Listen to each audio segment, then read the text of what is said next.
¿Qué tal? Muy buenas tardes, bienvenidos a una emisión más de En Contexto, abriendo la conversación en Michoacán.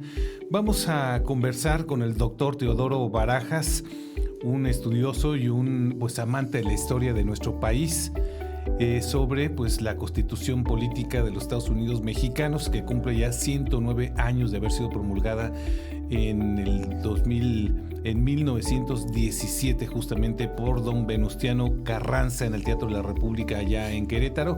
Han pasado más de 100 años, ha sufrido muchísimas modificaciones del texto original. Hay algunos analistas que consideran que finalmente ha ido perdiendo su esencia original. Fue una de las constituciones más importantes a nivel internacional por los derechos que reconoció justamente la Constitución, pero también que fueron estos movimientos que dieron apertura justamente a este documento.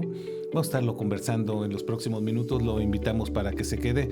¿Cómo estás, Teodoro? Muy buena tarde. Hola, buenas tardes a ti y a la gente que nos escucha, Mario. Es un día muy importante en la historia de México porque es aniversario justamente de la promulgación de la Constitución Política de los Estados Unidos Mexicanos, nuestra Carta Magna, en un día como hoy del 1917 en el Teatro de la República, antes llamado Hacienda Iturbide, y ahí se promulgó esta Constitución donde participaron algunos legisladores michoacanos, Francisco J. Múgica y Jesús Romero Flores, entre otros, que distinguieron por su papel en aquellos tiempos. Así es verdad, hay que recordar quienes formaban parte justamente de quienes promulgaron esta Constitución. Yo te decía, una tía mía trabajó justamente con el profesor Jesús Romero Flores, tuve la oportunidad de conocerlo muy chiquito, ya estaba muy grande el profesor, y además tuve y tengo la fortuna de contar algunos libros dedicados justamente por el profesor. Fíjate que es importante recordar, más allá de los contenidos obviamente de la Constitución, ahorita lo iremos conversando, los momentos históricos que ocurrieron en nuestro país y que le dieron forma justamente a este texto que originalmente, el proyecto original de Venustiano Carranza, era una reforma a la Constitución de 1857, pero finalmente terminamos con un nuevo texto, este texto del 17, que se convirtió además en una de las constituciones más avanzadas del mundo.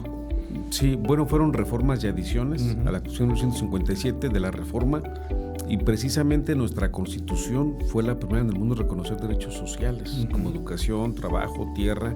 Entonces fue en su momento un parteaguas, porque ya se hizo mucho más amplia. Además se divide en dos partes, como lo sabes, ¿no? La parte dogmática, la parte orgánica. La dogmática me parece que es un extraordinario discurso, ¿no? Es el reconocimiento de los derechos humanos, primeros 29 artículos del país. La otra parte, la orgánica, establece el funcionamiento del Estado mexicano y sobre todo reconoce una situación muy esencial, que es la división de poderes. Entonces son 136 artículos con muchos títulos, y me parece que es muy importante. El asunto es, muchas veces se habla de un discurso, de una situación de discusión que tiene que ver con si se reforma o se promulga una nueva Constitución. Creo que lo importante es que se aplique, ¿no? Que se ponga un dique a la impunidad, que realmente se aplique la norma. La tenemos, me parece que es de avanzada para el momento histórico en que se da, pero lo importante es que no se deje de lado y que realmente haya la observancia y la aplicación de las normas. Un texto que veía justamente sobre los derechos sociales, sobre los derechos de las personas que menos tenían, viene justamente de un movimiento de revolución, en donde, finalmente quedan plasmadas todas estas ideas, y también abre parte, me parece, a una etapa importante de nuestro país, ¿no? Que finalmente nos estamos convirtiendo en una nación, ya no solamente independiente, sino en un país con un Estado más o menos sólido y estable, después de la caída, obviamente, del régimen de Porfirio Díaz, pero se da en un momento de altísima vulnerabilidad política y social. Sí, no olvidemos que veníamos de un trance complejo, sangriento, la revolución, que como sabemos empieza en 1910, nadie sabe específicamente cuándo termina. Algunos señalan que la Constitución fue uno de los alcances o una de las metas de la revolución, pero la verdad es de que no lo sabemos a ciencia cierta, porque hubo muchos problemas antes y después de ello. Creo que en su momento es evidentemente Venustiano Carranza quien hace el exhorto para la Constitución, y lo trabajan diferentes diputados. Comentábamos, hay un michoacano que fue Francisco J. Múgica, del grupo radical, digamos, de la Constitución, a quien se le atribuyen algunas ideas importantes para poder consolidar algunas reformas en aquel momento. Hablamos del artículo 3 de la educación, que lo lees y realmente ya está muy modificado. Originalmente es un discurso, me parece, de largos alcances. Después también hablaríamos del artículo 123, que es fundamental porque establece los derechos de los trabajadores. ¿Y qué ley reglamenta este artículo? La Ley Federal del Trabajo, que tiene que ver con lo que es el derecho social, junto con la parte agraria. Entonces, como podemos percatarnos, tiene algunas propuestas muy importantes que se llegan a consolidar, pero de aquel momento, el 17 al siglo XXI, ya tenemos cientos de reformas. Entonces, uno podría decir que ya no tiene mucho que ver, pero yo te diría otra cosa, Mario. El derecho es dinámico, se transforma de acuerdo a cómo está la sociedad y seguramente habrá más reformas, ¿no? Pero evidentemente nos quedamos con el documento histórico porque fue en su momento algo que marcó un parteaguas para nuestro país, que fue muy importante, sobre todo por el tiempo en el que estábamos en aquel momento en nuestro país, de guerra. Prácticamente fue una guerra civil la que se dio en nuestro país.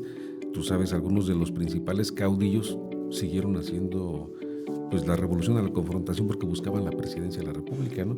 Salvo quizás un símbolo genuino de la revolución, desde mi punto de vista, claro, que fue Emiliano Zapata. De ahí fuera todos los demás, fue la pugna por el poder, ¿no? Y la historia de nuestro país, pues en ocasiones es muy mal entendida o muy maniqueísta, pero la Constitución me parece que es un documento fundamental en lo que tiene que ver con el fortalecimiento del Estado mexicano.